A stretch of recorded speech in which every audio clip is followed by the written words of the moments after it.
बिस्मिल्लाहिर्रहमानिर्रहीम।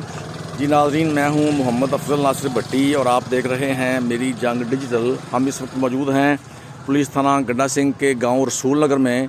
ये रसूल नगर का पूरा नाम था चूड़ी वाला। वहां पर हम मौजूद हैं और इस गांव में एक अफसोसनाक एक वाक़या पेश आया है, जहां पर एक शादीशुदा खातून है जिसके 4 बच्चे हैं। उसको अगवा करने के बाद मुबैना तौर पर कत्ल कर दिया गया। हम उनके घर जा रहे हैं, हम आपको दिखाते हैं। ये उनका घर है, ग़ुलाम मुस्तफ़ा उसका नाम है, जो उस खातून का खावंद है। ये उसका घर है जहाँ से उस खातून को अगवा किया गया था। उसका नाम था रिमशा बीबी था ना नाम, उस खातून का नाम था रिमशा बीबी। उसके 4 बच्चे हैं, छोटे छोटे कम सिन बच्चे हैं, बल्कि बहुत छोटे बच्चे हैं। ये उसका घर है, हम आपको दिखा रहे हैं। और ये 2, 2.5, 3 माह पहले की बात है। और इसमें जो सबसे अफसोसनाक अमर है, वो अफसोसनाक अमर ये है कि जब उस खातून को अगवा किया गया है, तो ये जब उसका खामिद है और जो दूसरे लोग हैं, जब पुलिस थाना गड्डा सिंह में गए हैं तो उन्होंने इनका मुकदमा दर्ज नहीं किया। ये उस खातून के अगवा का मुकदमा दर्ज नहीं किया। उसके खामद के बकौल वो पुलिस टाल मटोल से काम लेती रही है और उनको कहती रही है कि वो अभी आ जाएगी, खुद गई होगी। ये पुलिस के रवायती हथकंडे होते हैं। किसी भी केस को दर्ज करने से पहले वो लोगों को, पब्लिक को, उसको तंग करना उनका मामूल होता है। और इसी तरह इनको भी ये तंग किया गया और इनसे कहा गया कि वो खुद आ जाएगी, वो खुद कहीं गई होगी। और ये जो मुद्दई मुकदमा है ग़ुलाम मुस्तफ़ा, उसका कहना है कि उन्होंने जब मुकदमा दर्ज नहीं किया तो इसी दौरान CCD ने, ये बकौल ग़ुलाम मुस्तफ़ा है जो मुकदमा का मुद्दई है, ये मैं उसके बकौल बात कर रहा हूँ।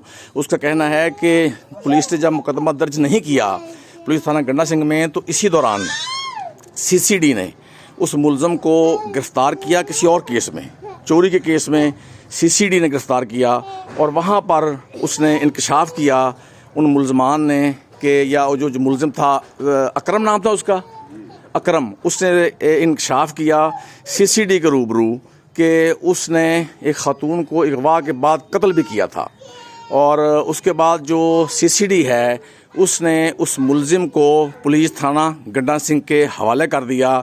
और बकौल मुद्दई मुकदमा के उसके बाद जो पुलिस थाना गड्डा सिंह है उसने उस खातून के अगवा और कत्ल का मुकदमा उसके बाद दर्ज किया। यानी ये पुलिस की इतनी, देखें ये कितनी सुस्ती है, गैर जिम्मेदारी है, लापरवाही है कि ख़ुद मुकदमा दर्ज नहीं किया।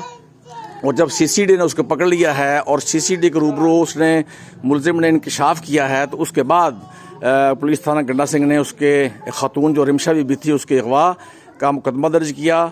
और बताया गया है कि पुलिस थाना गड्डा सिंह के रूबरू मुलज़िम ने उस खातून के कत्ल का इतराफ़ किया।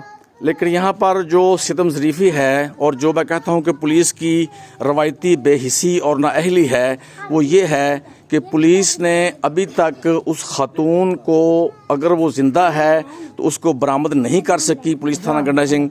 और अगर जो FIR के मुताबिक 302 का जुर्म ईजाद किया गया है तो फिर उसको नाश भी बरामद नहीं की गई। यानी उनका मुतालबा ये है अहले खाना का कि अगर उसको कत्ल कर दिया गया है तो उसकी नाश बरामद की जाए, और अगर उसको अगवा किया गया था और वो ज़िंदा थी तो उसको ज़िंदा बरामद किया जाए। लेकिन इंतहाई अफसोस की बात है, पुलिस थाना गड्डा सिंह की लापरवाही का ये एक अफसोसनाक वाक़या है कि उस खातून को, रिमशा बीबी, जो अगवा जिसको किया गया, उसकी ना तो नाश बरामद की गई है और ना ही उसको ज़िंदा अगर थी तो ना उसको ज़िंदा बरामद किया गया। और बताया गया है, जो मुद्दई मुकदमा ने बताया है कि उस जो मुलज़िम है अकरम, जो मरकज़ी मुलज़िम था, उसको जेल भी भिजवा दिया गया है। नाश भी बरामद नहीं की गई और उसको ज़िंदा बरामद भी नहीं किया गया। और जो हमराई मुलज़िम थे, 2 और मुलज़िम थे, पुलिस उनको भी अभी तक गिरफ़्तार नहीं कर सकी। और मुद्दई मुकदमा का और अहले खाना का ये भी कहना है कि हो सकता है कि जो दीगर 2 मुलज़मान हैं जो नामज़द हैं FIR में, उनको अगर गिरफ़्तार किया जाए तो शायद वो इस बात का पता बता दें कि उसको कैसे कत्ल किया गया उस खातून को और उसकी नाश कहाँ फेंकी गई। لیکن پولیس ابھی تک ان 2 ملزمان کو گرفتار نہیں کر سکی، اور یہ ان کا مطالبہ ہے اہل خانہ کا کہ انہوں نے چیف منسٹر پنجاب سے بھی یہ ریکویسٹ کی ہے، اپیل کی ہے کہ اس کی جو بیوی ہے رمشا بی بی، اس کو نعش برآمد کی جائے، اس کی اگر قتل کیا گیا ہے، اگر نہیں تو اس کو زندہ برآمد کیا جائے۔ اس کے ساتھ ہی محمد افضل ناصر بھٹی کو اجازت دیجیے۔ میری جنگ ڈیجیٹل سے اللہ حافظ۔